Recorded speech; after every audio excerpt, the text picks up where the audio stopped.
la columna culinaria de esta mañana. No, no es culinaria. No, no exactamente. ¿Cómo estás, Natalia? Bien, todo Qué ricas bien. galletas. ¿Te gustaron? Sí, muy bueno. Qué bueno, muy bueno. qué bueno. La verdad, muy es que rico. me fui, hace 15 días me fui y me enteré después en Nada que Perder que era el cumpleaños de Liver. Y dije, me perdí la oportunidad. ¿Es por Liver esto? No es solo por Liver. Es por todo el equipo. A veces veo algunos, otros a otras veces le a corta otros. el minuto y medio que le dimos de más. Allí está Liver degustando. Es una pavadita para compartir. No, por acá favor, con el qué equipo. pavadita. No, es un tremendo gesto. Pero de esto tan emotivo, tan lindo, tan dulce, nos vamos a tambores de guerra en Europa. Así viene la columna de hoy, Natalia. Nos vamos a lo tétrico, ¿no? A la muerte. Sí, viene así porque, bueno, Europa y el mundo se está rearmando, y así lo están ratificando las diferentes instancias de reunión, específicamente de la Unión Europea, y nos importaba hablar de eso. En la última cumbre de la Unión Europea, que fue en marzo, donde se reunieron los líderes de los 27 Estados miembros que forman parte de la Unión Europea, se siguió avanzando en esa hipótesis y cada vez más firme de enfrentamiento bélico o de posibilidad de enfrentamiento bélico, y qué hacen los países cuando ven o vislumbran en el futuro cercano un enfrentamiento bélico, es armarse, ¿no? Justamente. Entonces, traducir eso en millones y millones para presupuesto militar. Sí, porque la industria armamentista requiere, ¿no? Requiere claro. Y mueve. Entonces acá seguro. hay un negocio también, ¿no? Negocio encubierto atrás de la guerra, y eso siempre es así. Y parece un poco loco hablar de eso en las condiciones en las que estamos en el mundo, y no es que estemos exentos de guerra, pero bueno, sí, la escalada regional en ciertas zonas es preocupante por cómo se han dado los antecedentes en este mundo de otros conflictos bélicos. Entonces, bueno, acá estamos teniendo esta conversación, y no es una decisión de un país solo, ¿no? Ahí es interesante, por decirlo de alguna manera, cómo la estructura regional, el proceso de integración regional de la Unión Europea, uno de los más largos y considerados, entre comillas, exitosos, se está encaminando a esta decisión, que es una decisión colectiva, ¿no? Y bueno, a mí me parecía importante y también interesante traer cómo es que esta discusión se está dando en el proceso de integración regional, ¿no? Ustedes saben que la Unión Europea, bueno, es un proceso de integración regional, ha cedido soberanía en su conformación, en su historia, en un montón de materias estratégicas y sensibles para los países, ¿no? Política macroeconómica, política monetaria, también la política exterior, y en esto ha quedado relegado la definición de que la política de seguridad sea también una política regional, ¿no? Y es todo un tabú para Europa poder configurar esto en un enclave regional, bueno, por los antecedentes que ha tenido, ¿no? La Unión Europea, en realidad las comunidades europeas se forman después al calor de la salida de la Segunda Guerra Mundial. Una de esas comunidades que estableció lo que después se le llamó Unión Europea es la Comunidad del Carbón y del Acero, que es algo así, y en términos muy generales, un acuerdo entre Francia y Alemania en sectores estratégicos para evitar o amainar las disputas que habían claves entre estos dos países, ¿no? Los impactos en todos los sentidos de lo que fue la Primera y la Segunda Guerra Mundial están en la base de los recelos del bloque de poder establecer política regional, política pública regional en temas de seguridad nacional, ¿no? Pero bueno, algo fue cambiando de eso, y por eso nos estamos planteando esto como un tema de discusión, y la Unión Europea se está planteando ir hacia una política regional de seguridad. ¿Y qué es lo que cambió? La guerra. La guerra en Ucrania, exactamente. Igual otro día capaz que hablamos, porque allí en el medio también está el Brexit, ¿no? Más recientemente que genera allí un corte. Hay muchísimas cosas en el medio, ¿no? También en los últimos 20 años hemos visto cómo la Unión Europea se ha enfilado muy claramente en una tendencia cada vez más neoliberal, más imperialista, si se quiere, mirando los negocios y mirando ese mundo como un mapa de operaciones estratégicas para sus propios intereses. Entonces eso también tiene muchísimo que ver incluso con el giro a la derecha y a la extrema derecha de muchos países de la Unión Europea, y eso va a profundizarse, ¿no? Pero bueno, lo que tenemos en los últimos años más claro, que ha puesto un poco en jaque esta discusión en la Unión Europea, es la guerra en Ucrania. La Unión Europea apoya a Ucrania, la ha financiado con el envío de armas. La guerra no se termina, y a fines de febrero tenemos un discurso muy emblemático que circuló mucho en prensa, que es de Ursula von der Leyen, la presidenta de la Comisión Europea, una mujer muy fuerte, muy decidida, que fue de hecho ministra de Defensa, creo que del gobierno de Merkel, de Alemania, y ella se expidió ante el Pleno del Parlamento Europeo instando a los países europeos a prepararse para una posible guerra. Vamos a escuchar y compartir con ustedes el audio. The threat of war may not be imminent, but it is not impossible. And the risks of war should not be overblown. Bueno, parte de lo que dice von der Leyen es que la amenaza de guerra puede que no sea inminente, pero no es imposible. No hay que exagerar los riesgos de guerra, pero hay que prepararse para ellos, y eso empieza por la urgente necesidad de reconstruir, reponer y modernizar las Fuerzas Armadas de los Estados miembros. Y al hacerlo, Europa debe esforzarse por desarrollar y fabricar la próxima generación de capacidades operativas para ganar batallas y garantizar que tenga suficiente cantidad de material y la superioridad tecnológica que podamos necesitar en el futuro. Eso significa la capacidad industrial en defensa en los próximos 5 años. En el centro de eso, dice von der Leyen, debe estar un principio simple. Europa debe gastar más, gastar mejor y gastar europeo. Es hora de iniciar una conversación sobre el uso de las ganancias inesperadas de los activos rusos congelados para comprar conjuntamente equipo militar para Ucrania. No podría haber ningún símbolo más fuerte ni mayor uso para ese dinero que hacer de Ucrania y de toda Europa un lugar más seguro para vivir. Todo un mensaje. Sí, muy fuerte, ¿no? Lo de la superioridad tecnológica, lo de la estrategia para poder reamarse. Gastar en Europa. Lo de gastar en Europa, ¿no? Una especie de Make America Again, pero seguro. A la europea, ¿no? Y propone... Con lo cual el Mercosur tiene que estar atento, ¿no? Sí, toda la región. Toda ¿no? la región, toda claro. la región. Sí. O sea, frente a esta escalada, ¿no? Internacional, bélica, hay muchas preguntas que nos vamos a hacer ahora sobre el final de la columna. Pero bueno, ella ha sido una apuesta muy fuerte, muy alta, y ha tenido algunos adeptos y entusiastas a continuarla y a seguirla. Ella incluso ha propuesto la creación de un cargo nuevo de la Unión Europea, el comisario de defensa. Hay distintos comisarios dentro del proceso de la Unión Europea. Bueno, ella propone crear de comisario de defensa, que tiene como responsabilidad coordinar la estrategia industrial de armamento europea, ¿no? Entonces estamos hablando de millones y millones del presupuesto europeo destinado a la carrera armamentística.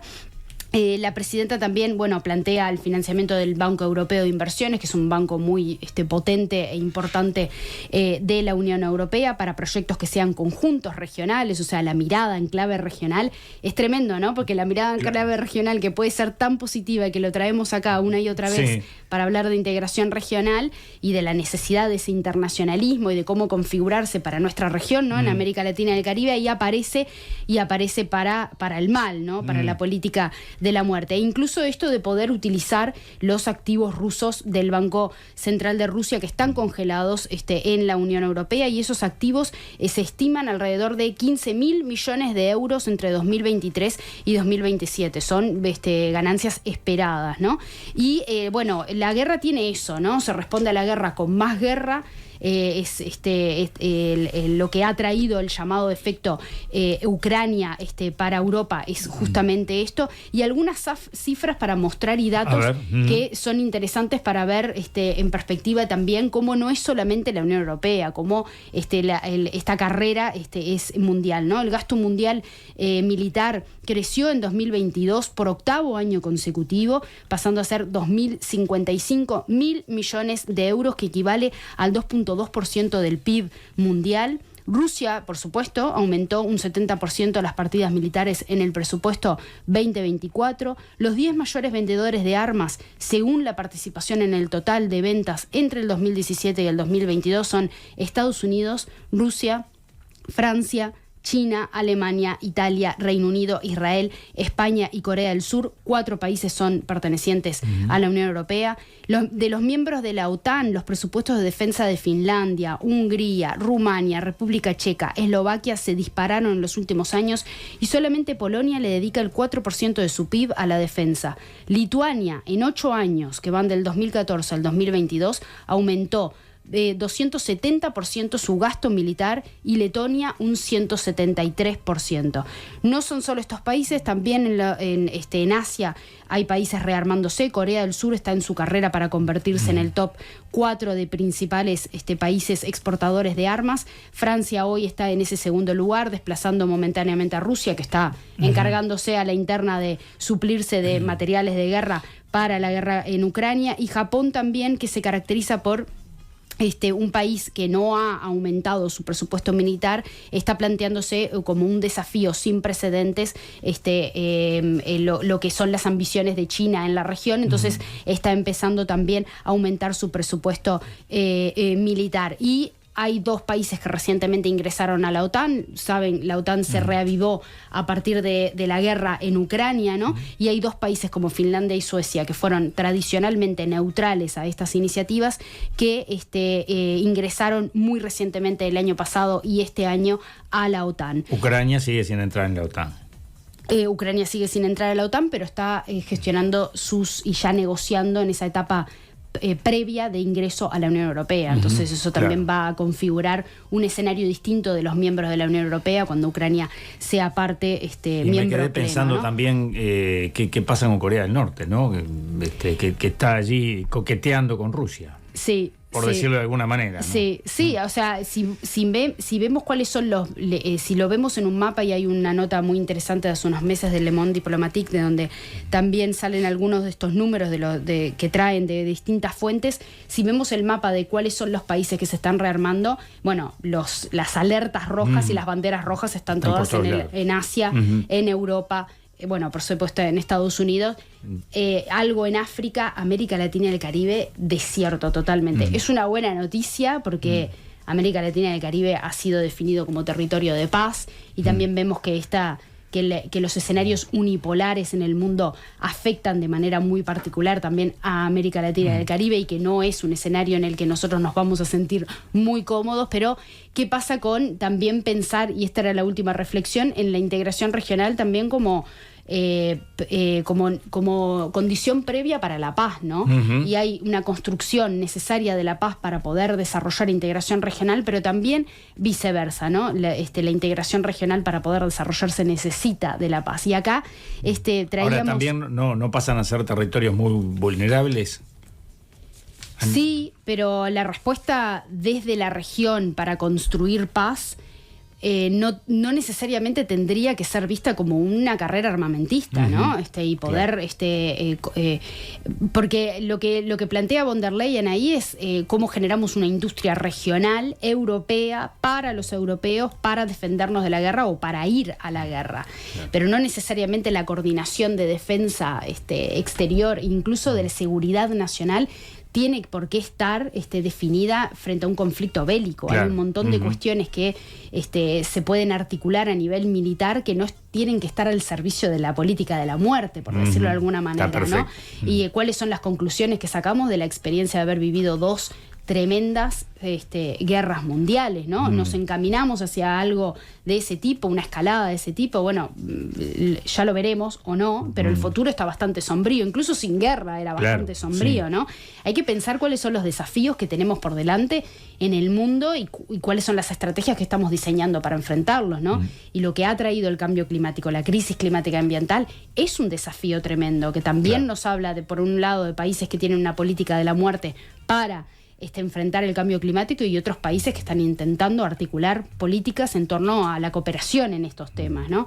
Bueno, ¿cómo nos definimos, no? ¿Por dónde nos decantamos? Y para hablar, no sé si nos va a dar el tiempo, Álvaro, de presentarles el audio del jefe de gobierno, perfecto, de Pedro Sánchez, porque Pedro Sánchez trae acá algunos elementos interesantes para pensar la integración regional y qué es lo que tenemos en términos de integración regional para responder a esto. Y esto es un pronunciamiento que él hace cuando está llegando a la cumbre de la Unión Europea en Bruselas hace 20 días nomás, y bueno, lo traemos también para complementar esta conversación que estamos teniendo en clave de integración regional. El segundo aspecto que vamos a debatir es el de la necesidad de fortalecer nuestra capacidad de disuasión. La necesidad de fortalecer la industria de la defensa y articular desde el punto de vista común una estrategia europea de la defensa. Porque a lo largo de estos últimos 6 años Europa se ha enfrentado, y por tanto España se ha enfrentado a retos comunes, a retos que antes pensábamos que eran inimaginables. Lo era la pandemia y respondimos de una manera conjunta, todos los europeos y europeas, con las compras, por ejemplo, centralizadas de vacunas. En segundo lugar, como consecuencia de la guerra de Putin en Ucrania, una crisis energética que nos afectó en el bolsillo a todos los europeos y también, por tanto, a los españoles, y hicimos una respuesta conjunta con una reforma del mercado eléctrico que vino precedida de la solución ibérica que lideramos el gobierno de España y el gobierno de Portugal. Y ahora, en efecto, lo que estamos viendo es que hay un cuestionamiento de la seguridad europea por una tercera fuerza o tercer país, que en este caso es el régimen de Putin en Rusia. Y creo que es muy importante ser conscientes de que tanto la sanidad como la energía, como las políticas del clima, o también la transformación digital y también la seguridad, son bienes públicos europeos, que necesitan de una financiación nacional y también necesitan de un aporte europeo. Bueno, aparece este concepto de bienes públicos, ¿no? Y de algunos desafíos que los veníamos tratando, ¿no? Habla de la política energética, habla de la política climática, habla de la seguridad, habla de la transformación digital, habla de la pandemia como desafíos que fueron respondidos de manera regional y que tienen el valor de haber sido temáticas construidas como bienes públicos, ¿no? Y por tanto bienes públicos que además son regionales, y por tanto la región tiene que poder responder a eso, ¿no? Pero lo hablábamos hace unos minutos, Álvaro, de cómo es que se da esa respuesta y cuáles son las estrategias, ¿no?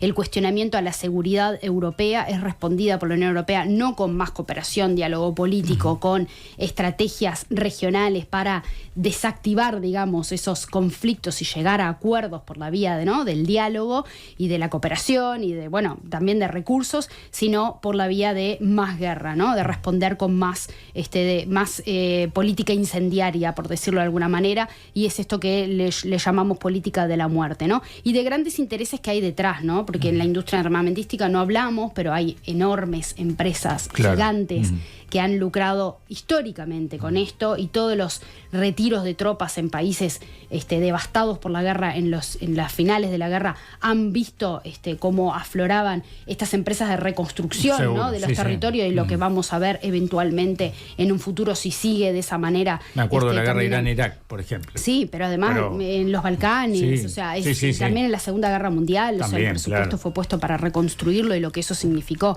Pero bueno, acá traíamos esa reflexión de cuál es la razón de la integración europea hoy, ¿no? Y el papel que juega la integración para garantizar la paz.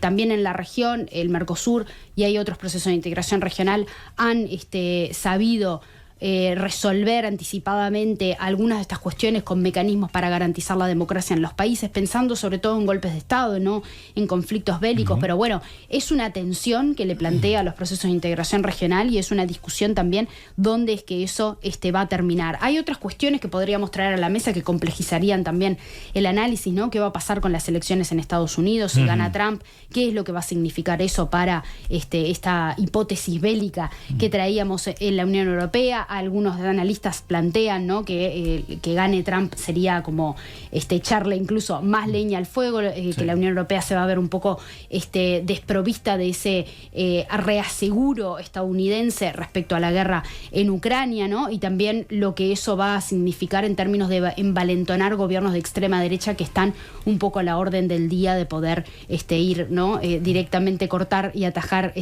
hacer un atasco en el camino para tomar las armas y